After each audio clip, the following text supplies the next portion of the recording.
Welcome to Stuff You Should Know, a production of iHeartRadio.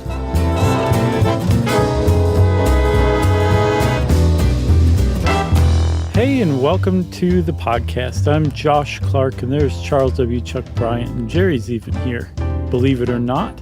And we're thrilled for that. And this is Stuff You Should Know, okay? Stop asking. That's right. I want to say this is part 2 of the rudimentary games that there is seemingly more to than you would think. Mm-hmm. Starting with Rochambeau, or I almost said tic-tac-toe again. What's my deal with that? I don't know, man. Rock, paper, scissors. Sure. But I must admit, there is more to rock, paper, scissors than Tug of War. I'm very glad that I didn't have to get that out of you. Yeah, I thought there was more to it than this, strategy-wise, and I think I was suckered by Squid Game, which we'll talk about a little bit later, into thinking that there could be some more depth to this. Right. There's not a whole lot. No, apparently Squid Games really took something and made something huge out of it, because, I mean, it was even an Olympic sport for a little while, and the Olympics were like, let's not do that anymore. Yeah, although I have to say, growing up in this 80s, and it was a lot more in the forefront because, like, Battle of the Network Stars did it on TV. Mm-hmm. Do you remember the Superstars? No. It was a sports competition show on Sunday afternoons, and it took, prominent athletes from all sports and pitted them against one another all season long to determine a champion. And there was this great obstacle course. It was one of the most sort of 80s, aside from American Gladiators kind of things that you could watch. Yeah. And there was a tug of war, usually between two teams comprised of like prominent football players versus prominent baseball players. And that was always a big deal. Mm-hmm. In fact, I just watched a recap of the 1 hour and 15-minute epic battle from 1978 between members of the Kansas City Royals and I don't know who the other side was. I think it was a football team. Was George Brett on that team yet? You bet your buddy was. Was that his rookie year? No. Huh. But it was pre Bo Jackson, though, right? No. Pre-Bo Jackson, yeah. Okay. But that was pretty epic. And on that one, they were laying down in the sand and resting. Some guys taking their hands off at times. What? It was, all the rules, they tied the rope around their waist, as did Lou Ferrigno in Battle of the Network Stars as the anchor. Yeah. All kinds of things that you don't do, which we'll talk about in true competition tug of war. But it was just sort of, I feel like we saw tug of war a lot more in the 80s than we do now. Yeah, that and running under a giant parachute that your classmates were billowing up for you. That's the second reference I've heard of that in a week. Oh, really? Yeah, I never did that, but Chuck, we're going to get some Stuff You Should Know listeners together and do that, because you have to experience it at least once in your life. It is thrilling. I need to. It was on the Freedom podcast, so Paula Tompkins and Ackerman and Lauren Lapkus were talking about that. It's a lot of fun. That is going to happen before you die. All right. Okay, and I guess you run under before it catches you. That's the key. So there's like a certain amount of tension to it. What do you mean catches you? Like touches you? Yes. That silky goodness, don't you want that touching you? No, or else you dissolve. Oh, okay.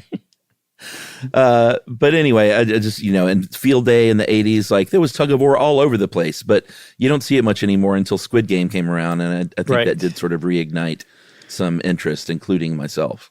Totally. And it's from this research that we've done on this, your experience and my experience too at that age where, tug of war is like a big part of your life. Mm-hmm. That's the most you can possibly experience or get out of it. You got everything there was to get out of it pretty much, except for knowing that it was an Olympic sport for 20 years. That's right. And Squid Game is a TV show, by the way. I know we often just talk about things as if people know what they are. Well, I mean, who hasn't heard of Squid Games? Did you watch it? Yeah, okay. Of course. Yes, me and everybody else on the planet. That's why you just mistitled it. I just was curious. What did I call it? Squid Games. What, is it Squid Game? I think it's just Squid Game, yeah. Oh, okay. Yeah, I really fumbled that one. Well, it's better than Squid's Game, because that's a whole different show. Right? That sounds like how Hodgman would pronounce it. Probably so. So, if you haven't seen Squid Game, go check it out. It's amazing. And it's on Netflix. And actually, it alone is worth getting a month's subscription to Netflix if you don't have it. Yeah, but we'll talk about the strategy they use, which made for great television, but apparently is not a thing, disappointingly. Yeah, but if you haven't seen Squid Games, don't listen to that part. Just Right. put your We'll fingers in your warn you ears again. and shout me, me, me at the top of your lungs in very high-pitched voice until we're done. Right. So we're talking about Tug of War, believe it or not. And I think, Chuck, just in the spirit of people who say, stop saying if unless you've been living under a rock, you haven't heard of something, we should explain what Tug of War is. Okay? Yeah, let's do it. Okay. So in the modern sense of the word, Tug of War is a game that's played between, it can be as few as two people. Yeah. It can be as many as your imagination can fit onto a rope. Yeah. And the people are on two sides. They're opposing sides, and they're pulling in opposite directions on that rope. And the point of the game is to pull your opponent past some line to where you've just won, or knock them down, pull it until they let go of the rope. Or there's a few different ways to win, but generally you're pulling your opponent past some line, and then you've won. And you can run around shouting yes and thrusting your fist in the air. That's right. I think the most fun versions, especially on television, are when there's a mud pit in the middle. Sure. In the case of Squid Game, it is a battle to the death. That's all we'll say. In elementary school, it's usually on the gymnasium floor with some tape or like a ribbon hanging down from the rope. Or maybe if the phys ed teacher hadn't pre-planned, it's just their whistle and their lanyard forming a line on the floor. That's right. In the case of Revenge of the Nerds have no chance. I guess I should say spoiler alert. Oh, I remember what happens there. They let go. They did. They won by losing. That's right. They let go, and the jocks fell into the dusty dirt, and the nerds just said, "Congratulations, you won." Boy, Ogre was so mad. Ogre was so mad. So that's it. That's Tug of War, and you've probably played it before. And it is true. Like, I'm just giving you some grief that, like, there's nothing more to it. There is a surprising amount more to it because it is a ridiculously simple game. But it's so simple, Chuck, that Ed, who helps us out with this, makes a really good point. That basically, if you threw a dart at any part of the globe, you would probably find some historic tradition of some form of tug of war. It spans millennia. It crosses geographic and cultural boundaries. It's just been invented multiple times in multiple places because it's just such a simple concept. And yet at the same time, it still gives you that thrill that any game or struggle should give you when you win. Do you want to hit some history or do you want to save that? I think we should hit some history. It just makes sense to put it at the beginning, if you ask me. Yeah. So, yeah, you're right. I mean, we're talking Vikings did it. The Nordic sports did it across streams. There have been various versions of like man versus beast at times or machine versus machine. Yeah. The British Navy in 1845, they used a tug of war to settle a debate on whether a propeller-driven ship was better than the old paddle wheel. And of course, the propeller won. Yeah. So it's been a way to settle disputes at times. Yeah, and I think it still is. It's not quite as good at settling a dispute as, say, rock, paper, scissors. It takes longer, and there's potential injury, as we'll see. But yes, you can settle disputes. Potential amputation, which scissors will never do in rock, paper, scissors. No, try as hard as you can. You just can't do it. What about this, the Rasa Kashi? Yeah, so apparently India has a long tradition of tug of war-like games. And I guess their version of tug of war is called Rasa Kashi, and you can still tune into game shows today where, like, that's part of the game show is, like, a tug of war. And there's not, normally when you watch a game show, there's just a certain amount of peppiness and, like, lightness to the whole thing. No. The one I saw of this Rasa Kashi competition, it looked like a game show. It was indoors in a stage, and like the host was wearing a suit or whatever, but they were dead serious about this. Like they took it really seriously. Yeah. And that's apparently out of the Punjab region of India. There's in an entirely different part of India called Konark. There's a sun temple there that was built in the 13th century, and there's a depiction of tug of war on the wall there. So it's been around in India for quite some time, hundreds and hundreds of years at least. Yeah, and of course, when Europeans came to the Americas, and this is sort of unclear whether or not they brought it with them or whether or not it existed previously to indigenous people of the Americas, which is very possible because they had all kinds of kind of folky sports that they played. And tug of war, I think what piqued my interest from the beginning was the rudimentary nature of it, which is, like you said, sometimes just one person on one side and one person on another, and can you pull them? Can you either maybe outwit them or usually just outmuscle them to do so? So perhaps Native American tribes did this to begin with, but at any rate, they, the colonizers would play these games sometimes, including tug of war. And Ed points out sometimes it was a friendlier way to say, I can dominate you, rather than just killing someone. Right. Yes. And again, that's a way to settle disputes or tension as well. Or it can be if it's done right. Like we'll take these 5,000 acres. Right, because we won a tug of war. Because we pulled you over that arbitrary line. Right. There was tug of war in China. There was tug of war. There's a long-standing tug of war that started in the 14th century in Korea called the Gijisi Jul Darigi Festival. I think you nailed it. They have it every year. And it's substantially different from most other tug of war that you've ever seen. Sorry, tugs of war that you've seen, in that the rope is enormous. Typically, it's about 200 meters long. That's 600 feet for you American school kids. A meter thick, weighing 40 tons. It's big. And you're like, well, how do you even get your arms around a 3-foot circumference rope? Well, you don't. It has actual ropes, smaller ropes that you can handle coming off of it.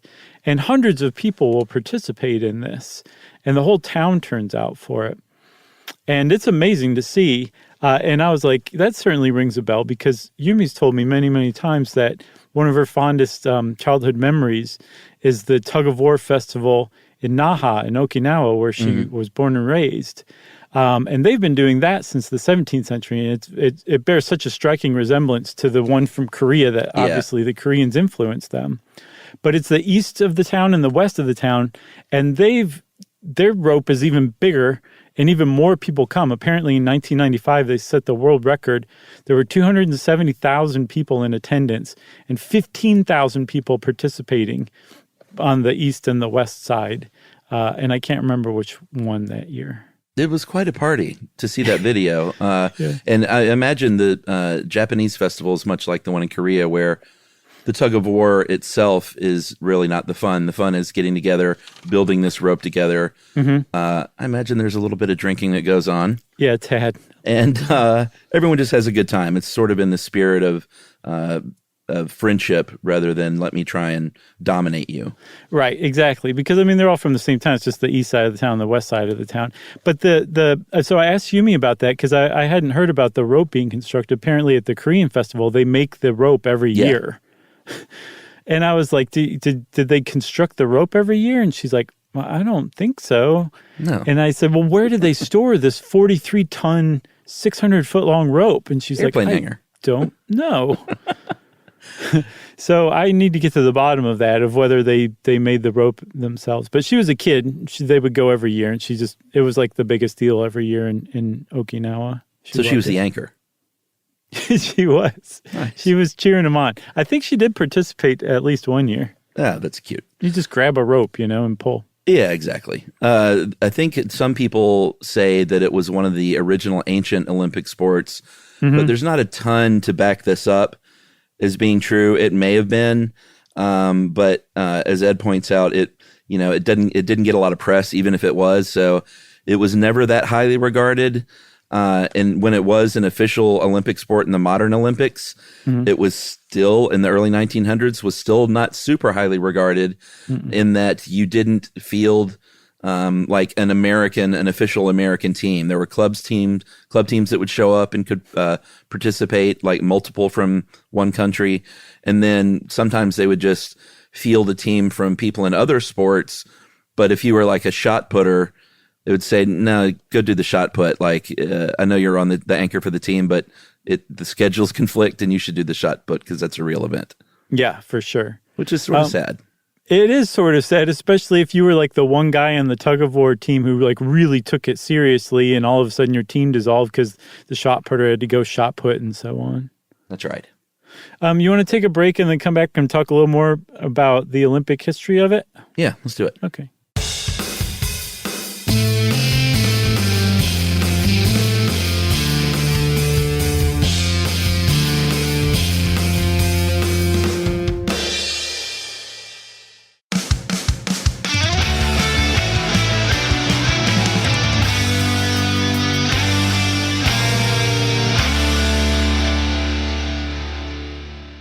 Okay, Chuck. So there's a lot of legend and lore around this very short period of Olympic history that tug of war appeared in. And a lot of it's wrong. Like you were saying that it was an original ancient games event, and there's no real evidence of that. There's also a widely held fact that a guy named Constantine Enriquez de Zubiera was the first black Olympic athlete, and that he won a silver in tug of war and gold in rugby in the 1900 Olympics. And apparently that's partly true, but not 100%. Right. I think it was a case of mistaken identity usually, which just one of those internet things where it keeps getting repeated anyway. Right. But there was a Colombian named Francisco Enriquez de Zubiria that did win a silver medal for tug of war, but a Haitian, Constantine Enriquez, won rugby. Okay, so Constantine Enriquez was the first black Olympic athlete. He just had nothing to do with tug of war. I think that's the case.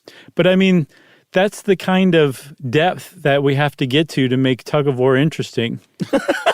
Is cases of mistaken identity. I wasn't even going to mention it, actually, but sure. Yeah. Okay. So there was a 20-year period from 1900 to 1920 Olympics. You could find tug of war unless your team had gotten dissolved. And apparently that happened frequently enough that I believe in the what Olympics was it? To where so many teams got dissolved that they only gave out a gold and a silver medal that year.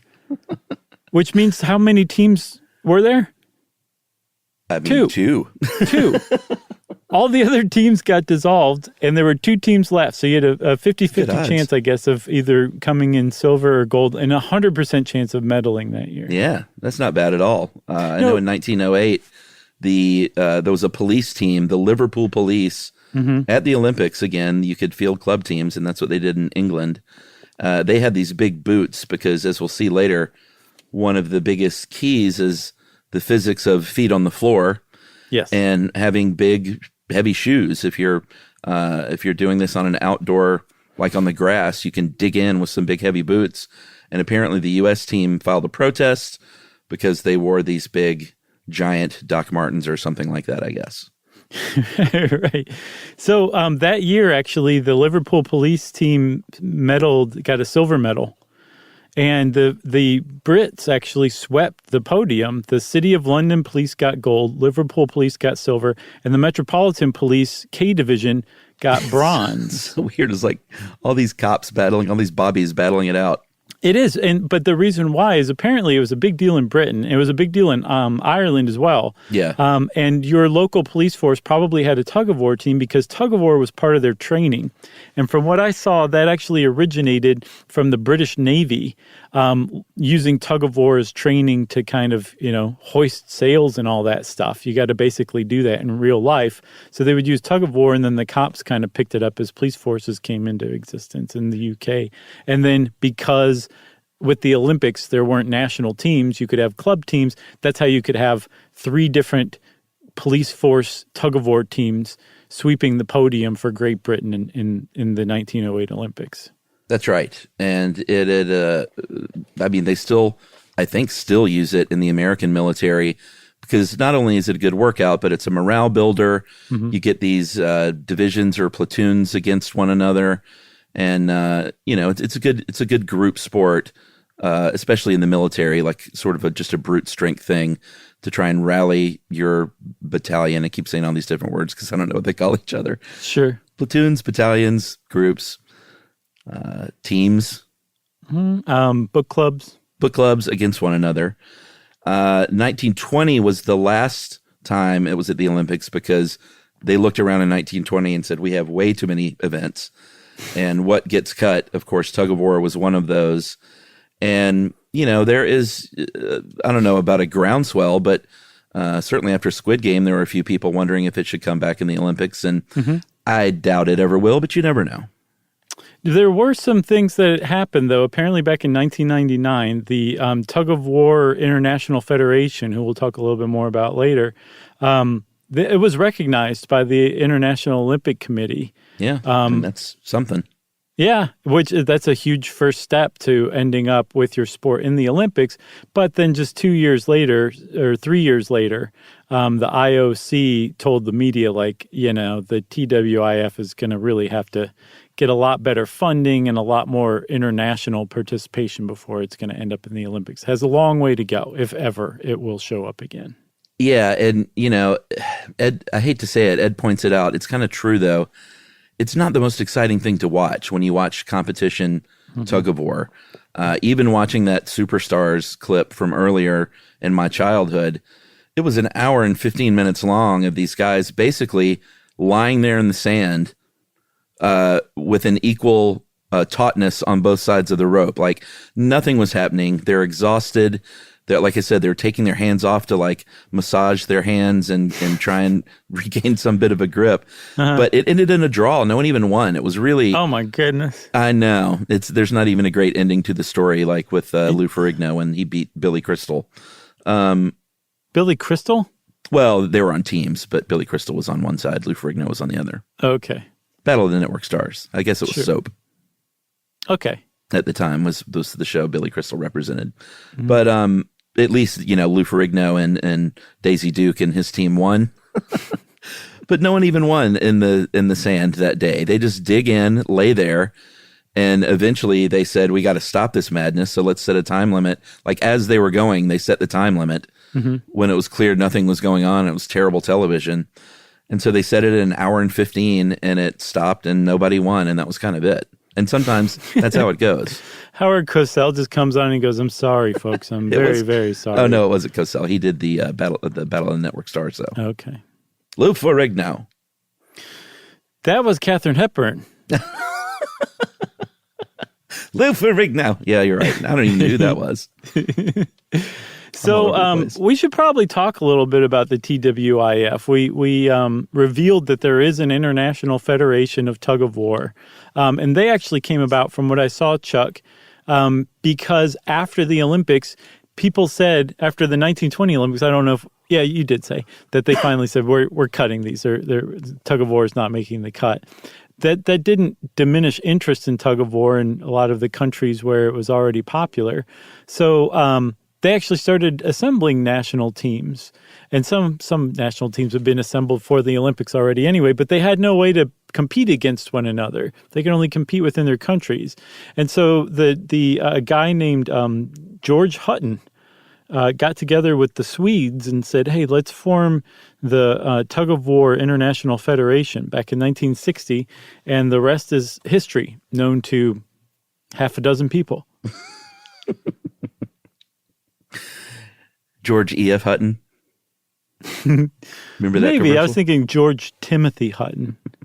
Because when he talks, people listen. Oh, is that who that was? Yeah, remember that commercial? Sure, I remember, but I could never remember what brokerage it was. Yeah, I mean, this show is just overflowing with 80s references now all of a sudden. Yeah, do you remember the Saturday Night Live spoof of that? No. Oh, I think it was Robert Smigel. Wow. And they just nailed the commercial. It looked exactly like it. Mm-hmm. But he would just start saying all these like bizarre things with like the the full attention of the room of these people just enwrapped. I can't remember what he would say, but it's definitely worth looking up. I'm sure it's on Somebody needs to do a documentary on Smigel. They did one on the Dana Carvey show. Have you seen that? No. Oh, it was on Hulu, and they said like Too Funny to Live is the name of it or something like that. Oh. And it was about this show, like Dana Carvey just basically gave Robert Smigel like carte blanche to make the weirdest, funniest show of all time. No, I know what you're talking about. I actually saw that. You saw the show? No, I saw the documentary about the Dana Carvey show. I thought you meant on the Dana Carvey show they did a segment or something. I got you. Oh, no. But I'm saying like that's probably the closest you can come to a Smigel documentary right now, unfortunately. You're right. That's a good doc, too. Highly recommended.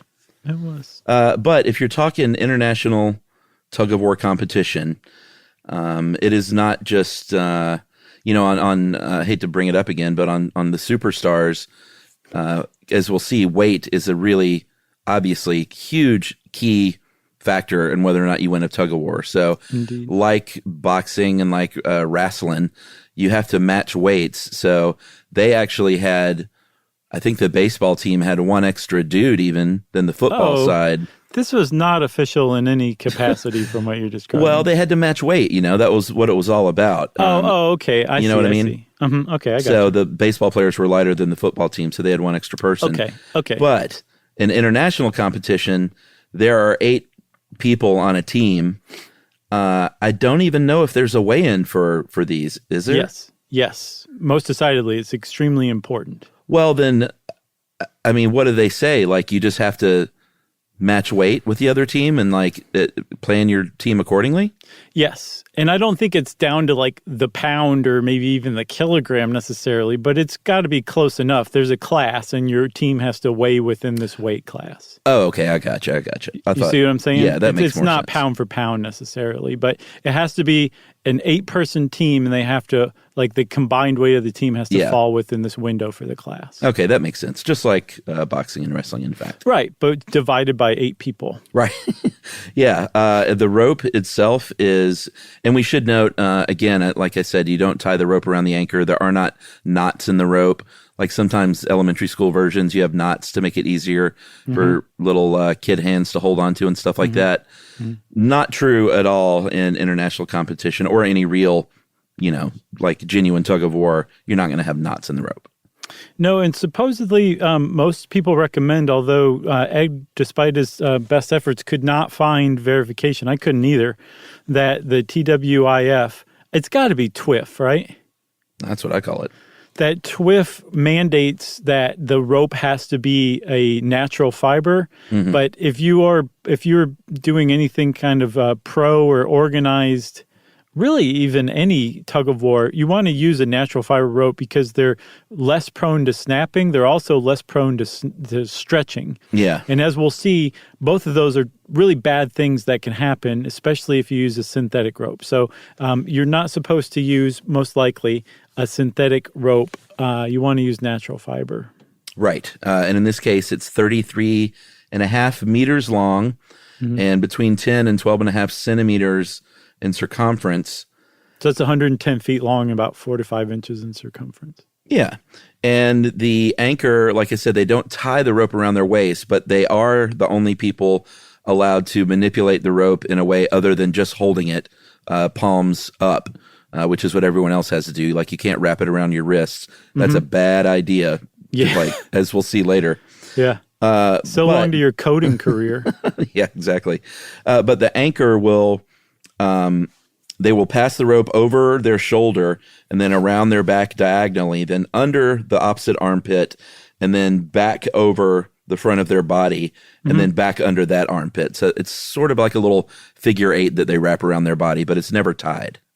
Right. And from what I've seen, it looks like it can be released pretty easily and quickly, too. It's not going to, like, tear the person in two. And also, they're the ones that are the furthest back, so they would be least affected by a catastrophic break of the rope. Right, or fall into a pit of vipers. One thing that I didn't notice or realize before that I thought was pretty interesting, but it makes total sense, is that if you are a puller, so like you said, the anchor is the only one who can do anything like wrapping the rope around even their hand. You can grip the rope, palms up, and that's it. You can't like move hand over hand to like gain length on the rope. That's illegal. Yeah, you can't walk up the rope. Right. It's called, I think, climbing in quotes, climbing the rope. Like you have to basically keep your hands in roughly the same area, which means that all of the pull on the rope, all of the movement on the rope is created by your leg power. Like you're holding onto the rope with your arms to keep it from being, to keep yourself from being pulled back. But you're mostly using your leg power. Like almost all of the strategy in the point of tug of war is in the legs. Yeah, you're literally walking the rope backwards. Lou Ferrigno and team, it was like the Wild West. They were pulling that thing hand over hand. Right. You can't do that. Until Billy Crystal was in that water pool. I didn't know you can't do that, but now I understand. You can't do that. No, just for TV. Yeah, you got to just dig in and pull. You have a coach. Another name for a coach is a driver. Mm-hmm. And the driver, it's a big deal. You know, the driver walks up and down the line. And, you know, there are, like I said, great periods of rests where you have to just sort of, you aren't allowed to lay down, though. Again, like on TV, you can't do that. You have to keep on your feet. But there are still periods of what you would call rest. Mm-hmm. And then the driver will mount a challenge, you know, a unified, in unison, pull. Mm-hmm. And, you know, it's sort of like being the, who's the person, my mom does the dragon boat racing, the person in the back of the boat steers and like the coxswain? Yeah. That's what I thought of too in the rowing crew. The guy but I mean, dragon boat, they actually steer. Do they do that in the rowing team? No, the coxswain doesn't do anything except shout into like a little, oh boy, like varsity. We're going to hear it. Probably. The Coxswain Society. That's right. Who you've heard of unless you've been living under a rock. That's right. Hey, maybe speaking of rock, mm-hmm. we should crawl under one and take a quick break before we talk about some of the supportive gear and footwear, which is super exciting stuff. Okay, cool. All right, we'll be right back.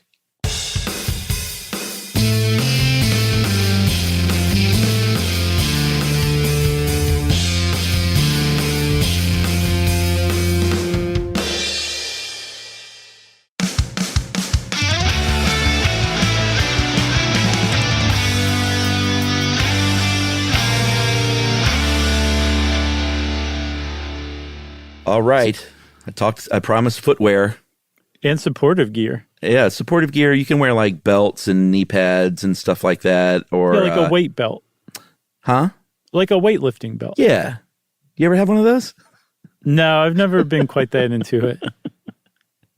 Yeah, when you show up to the gym in one of those, you're sending a statement. You definitely are. You say, I'm into lifting weights. That's right. There's nothing wrong with that. I'm not making fun of it. Especially if you have like your name burned into it. Right. And some like steer horns or something. Yeah, or like that filigree. Right. But the footwear, I talked earlier about friction. I mean, tug of war is all about feet meeting the ground and that friction and being able to maintain your place and digging in. And you, if you're, indoors in a gymnasium, you're probably just wearing some kind of good sneaker. But outside, you're allowed to wear these big boots and with big heels. And I guess they regulate this for competition because you don't want to be like the English police team, the Liverpool Police, right, and overdo it. But you are allowed to wear certain kinds of big boots. You are. And again, it's like that's the reason why you're wearing boots is because that is where you're winning or losing the game is in your leg power and how much contact you have with the ground and how much of that you can use to propel yourself and your team backward, holding onto the rope and then thus pulling the other team over that center line. That's right. Should we talk about a match? Yeah, I think we should. I think we've reached the point. We've laid it out enough, Chuck, that everybody's ready for a match, for us to describe through audio a tug of war match. All right. So you got that rope. It's laying on the ground. Mm-hmm. May or may not be a mud pit or water in the middle. Mm-hmm. But for competition, that's usually like TV kind of stuff. I don't think they really do that in legit competitions. No, they don't. It's got to be on turf grass if it's outdoors, or either a gym floor or a special pad that gives you a lot more traction on an indoor match. That's right. So there's a judge, I guess like a referee. Mm-hmm. They would say, take up the rope. Everyone on each side would pick up the rope. They would say, take the strain. And that just means you pull it tight and taut, but you're not like actually pulling on each other yet. Mm-hmm. And then you have that thing. They center it right in the middle. You probably got like something hanging down or some tape in the center of the rope. And It's got to line up with the center of the match floor.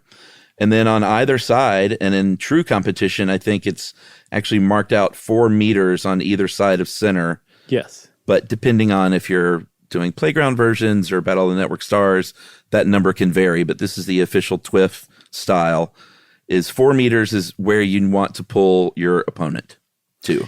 Yes. So that center line that's marked on the rope has to be pulled over either of those other lines on either side. The sideline marking is what it's called. So if you pull that center line over the sideline that's closest to you, you just won, and vice versa. That's right. I think we're doing a great job here, Chuck. I think so. The judge obviously is going to shout, "Ready, pull!" And then that's when it starts. Into the air. Yeah, they shoot a shotgun in the air. And then these are actually scored, though. They're matches. Each match has 2 tugs or 2 pulls. And if you win 2-0, if you win both, you get 3 points. If you each win 1, you each get 1 point. Mm-hmm. And then you just progress sort of in a round robin kind of way, tournament style. Yeah, and then sudden death is best 2 pulls out of 3, I believe. Right. And if you do dig in Superstars way and you're there for an hour and 15 minutes and nothing's going on, the judge can call a no pull, which I guess is just like a tie. Mm-hmm. Or if one team is just really not doing anything, you can actually be disqualified. Yes, I think that would be a no pull call if you're not doing anything. Or I think both teams can get a no pull call if they both wear each other out and they both just kind of stop. If they both start laying around like the 78 Royals and whatever football team they're playing, that would be a clear no pull against both teams. So the game would be disqualified. Yeah. Well, I guess a tie. You're both kicked out and chained. You both lost. You all are thrown into the mud pit. That's right. By the judge. So this is still going on. Like this is these rules are still being followed. This episode? in national and international competition. September of 2022, the World Championships will be in the Netherlands. Okay. And there's plenty of like national and local polls, tug of war polls, that go on every Sunday, I believe, starting at 11 is the official time. Wherever your local time is, if there's a tug of war competition and they're doing it at 11 a.m. on a Sunday, it's probably official. Yeah, this smacks of the kind of thing like, you know how there's kickball teams, recreational kickball leagues, because you and Jerry famously played on a kickball team together many years ago. That's right. That seems like 100 years ago, doesn't it? 1,000 maybe. There's dart teams, there's bocce leagues, softball. I bet you there are local tug of war leagues. Surely. There's just no way, especially after Squid's games. Yeah, you just get drunk on liquor and pull each other into the mud. That's right. But officially, I think there's 73 countries that are members of TWIF. How many? 73 by my count, according to the rules that were published in 2020. By your count? Were you like 1, 2, 3? Right, and then I keep getting messed up around 17 or 18, and I have to start over. Here's what you do. You copy-paste that into a Word doc. Oh, that's good thinking. Just hit number. Yeah, that's a great idea. But then it does the thing where it goes 1, A, and B, and you're like, what are you even doing, Word? Formatting. And I want it formatted like that. Right. Some people hate that program. Hate Word? Yeah, there's a big anti-Word backlash. I suspect that's really an anti-Microsoft backlash. You think? I think so. All right, so where are we? So we're talking about how to be good at tug of war, I think. Sure. You got to be strong and have big shoes. Which I realized just now as I'm looking through my notes, I'm missing that page. Don't worry about it. It also doesn't matter. Because you basically said what you have to do. that you need to wear like really good shoes that are heavy. You need to have explosively powerful legs. Mm-hmm. You need to have arm strength, which is something that I hope, which is something I think is worth pointing out. If you are actually good at tug of war and you compete in tug of war competitions and you are doing stuff like world competitions through TWIF, you are an extraordinarily all-around fit person and very strong person, because playing tug of war in any kind of competitive level requires a lot of different muscle groups, and all of those muscle groups have to be really, really strong. That's right. I guess we could talk a little bit about Squid Game here. If you have not seen it and you want to, or you don't want something spoiled, just don't listen for the next couple of minutes. But there's a great, great pivotal scene in that great show where and the concept of the show is that there are these people that have been gathered together who are all very desperate, usually because of money and financial woes, who are pitted against one another in these childhood games to the death. And the winner gets a lot of money here at the end. And tug of war is one of them. And this is a tug of war, though, that is staged many, many floors up, and you fall to your death. And if you lose. And you lose like forever, as in your life is gone. The ultimate loss. So in Squid Game, the weaker team pulls out a victory against a stronger team because of a very brilliant strategy employed by the elder statesmen of the weak team, wherein they all start out with their feet parallel to one another, dug in, and the first thing they do is lean all the way back and look up at the sky and just sit there and don't move. And then their strategy, I believe, was to, at a certain point when one person says so, is to release the rope some to get the other team off balance and then grab it again and start this all pulling in these big unified tugs. And they won. They did win, yeah. This other stronger, heavier, more fit team fell to their death, because you left out that you're connected to that rope. Oh, sure. So when one guy goes down, they take the rope with them, and thus comes the rest of the team too. That's right. It's pretty brutal. But there was a study that you found in Esquire magazine, of all places. That some people basically experimented with it. They got a group of like smaller, weaker people compared to the other team, and used that strategy. And how did it pan out, Chuck? Well, it didn't pan out like the TV show. Obviously, the TV show was dramatized to great effect. But I did read in another article about that same quote unquote study that in theory, it could work, and this wasn't the best test of it, and that there was something to that initial stance and dig in, at least. Okay. So I think we finally reached, like, far and away the absolute most interesting part of tug of war. It's getting your arm tripped off? Yeah. That you can suffer serious injury and potentially even death from playing tug of war if you don't know what you're doing and you don't do it right, because people have before. Yeah, I mean, there have been amputations, obviously some really awful accidents with kids when they would wrap their hands around, the rope around their wrists and stuff like that, little digits that had to be amputated. A lot of the injuries come from the rope snap that we talked about, using a nylon rope. Right. It'll pull like a rubber band and then snap, and that has killed people. Yeah, because teams of people, and the more people you add to a team, the more dangerous the game becomes for a couple of reasons. One is the likelihood of snapping a rope it increases.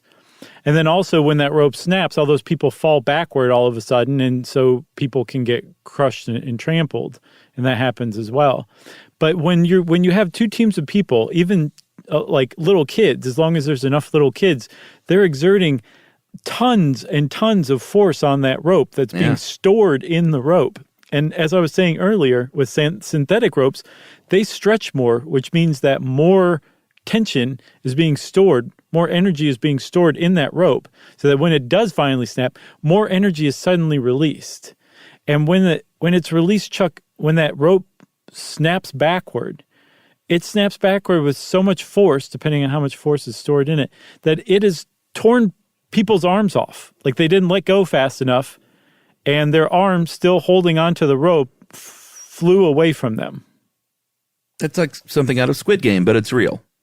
Yeah, that happened in, I think, Taiwan in the 90s, I believe, 1997 in Taipei. It happened to not one, but two people who were playing tug of war. They were the first people closest to the opposing side on either side. That's who had their arms torn off. Yeah, and here's a word of advice. If you ever see an ad that says, hey, come down and be a part of this Guinness World Record tug of war, don't do it. No. That's a bad idea. Accidents happen there as well. And like you said, also, if you loop, like, do not ever, even like fun recreation, tug of war, don't loop the rope around your hand, because the force that's being exerted on the rope finds its way into that loop, which wants to close, and it's closing around your fingers. And like you said, not only have people had their fingers amputated later because they got so torn off, the rope itself can amputate your fingers. Yeah. Like you can just lose some fingers messing around at a local tug of war competition that's for charity. It has happened before too. So be safe, everyone. I got one more thing on Squid Game. So, Again, big spoiler coming. Okay. Don't listen. I'll give you a few seconds. Okay. The thing I didn't think about, you saw it through the end, the show? Yeah. The thing I didn't think about until today was that tug of war game had to be rigged, because the old man was the organizer of the whole thing. So he wasn't going to fall to his death. No. So it was rigged. The tug of war had to be rigged. Yeah, but I'm not sure how. And you might have just found like a plot hole more than anything. Well, I read online, and some people say that like it was a genuine win, but there were the people up there watching, like the guards, were like ready to step in case it looked like that he was going to get pulled in or something. I gotcha. So it was, they could have cut the rope or something to prevent that from happening, but then the jig would have been up. Yeah, or they could have, maybe they had a plan to make it seem like, there was something however. But those guards, man, how well done was their uniform just to make them just creepy anonymous? Yeah, it was awesome. I really love the show. I can't wait for what's coming in season 2. Whoa, is there going to be a season 2? Yeah, I mean, it ends with dude coming back as a genuine tough dude, like going back. Remember, he could have left and he went back. Yeah. Yes, but I didn't know that there was definitely going to be a season 2. Oh yeah, he's going to go back there like Linda Hamilton, Jack Black, and Kung Fu Panda, Terminator 2. Yeah. There you go. I think that's a more apt analogy. Is that her name, Linda Hamilton? Yeah. Okay, I thought I got it wrong. Nope, you got it right, man. Just like you got Tug of War right. But did we? Did I? Yes, we did. Okay, we did. You got anything else? No tic-tac-toe. I promise. We're done with this 2-part series. All right.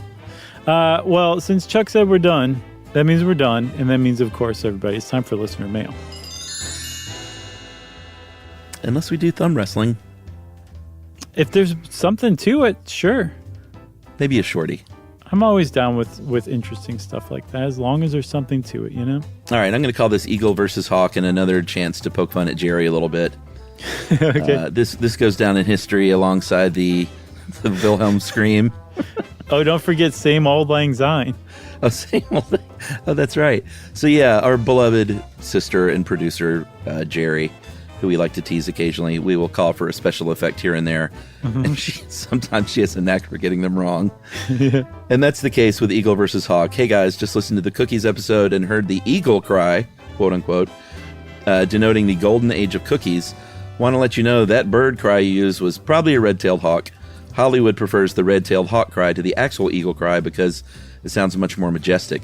The first time I ever heard an eagle make a noise, I thought for sure it was a giant mutant chicken. Much more of an aggressive cluck. Definitely understand why Hollywood makes this choice, but I remember being gooped by this fact. Never heard that used that way. So wanted to share it with you all.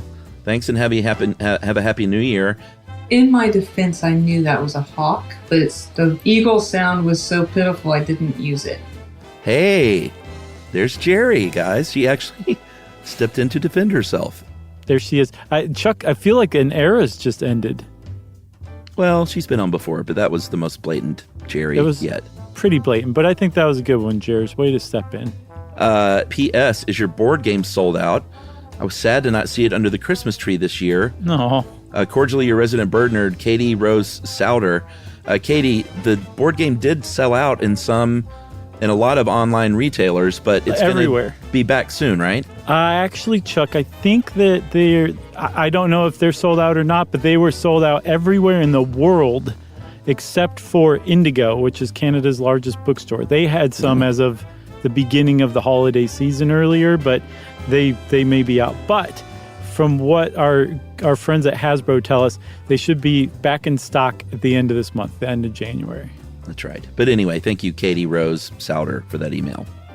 Yes, thank you, Katie Rose. And if you want to be like Katie Rose and send us an email, you can. You can wrap it up, spank it on the Eagle's butt, and send it off to stuffpodcast@iHeartRadio.com.